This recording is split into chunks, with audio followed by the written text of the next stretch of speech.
The thing is that I was studying 1 Timothy a couple years back, and this is what I found. People fall away from faith in Christ the following ways.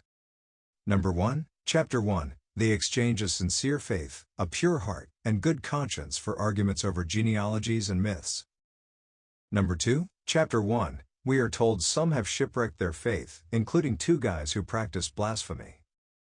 Number 3, Chapter 4, the Spirit says people will fall away from the faith due to lying demons that require the abstaining from some foods and from marriage.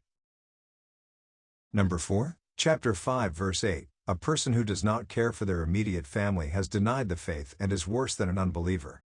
Number 5, Chapter 5, some younger widows had gotten into fornication, laziness, gossip, and idleness, falling away to follow Satan.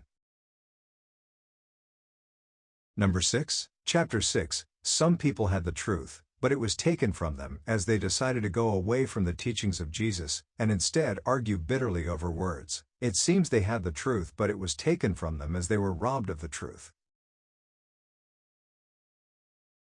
Number 7, Chapter 6, some people wandered from the faith in order to pursue wealth.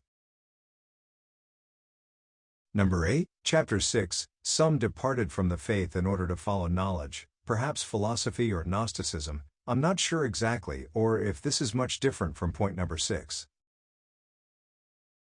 Anyways, that's 8 mentions of people leaving the faith in 4 chapters. It seemed to shoot a hole in the 5th point of Calvinism, the idea of once saved, always saved in my mind. I'm not happy about it. I can be a prideful person about this issue, I guess, tending to argue or have a battle of the minds. I've also realized how hard it is for a person to change their stance on Calvinism. To be honest, the world seems less wonderful believing that people can fall away from Christ. However, I cannot forget the people who have told me they have left the faith, and in fact I see many people who have left the faith today. It scares me for spouses and even for myself with my sins and temptations. I wish it wasn't like this, but it seems that yes, falling away can happen. Only from this mindset does it make sense that we are commanded to work out our faith with fear and trembling.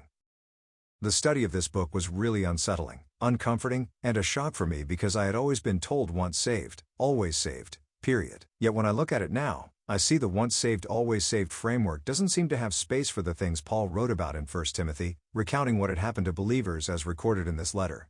This letter seemed to align with other verses on people having their names removed from the Lamb's Book of Life, and other thoughts related to falling into divorce, violence, and unforgiveness. Is this a problem that people are not being warned about? The Lord desires worshipers who worship in spirit and in truth. God's will in this.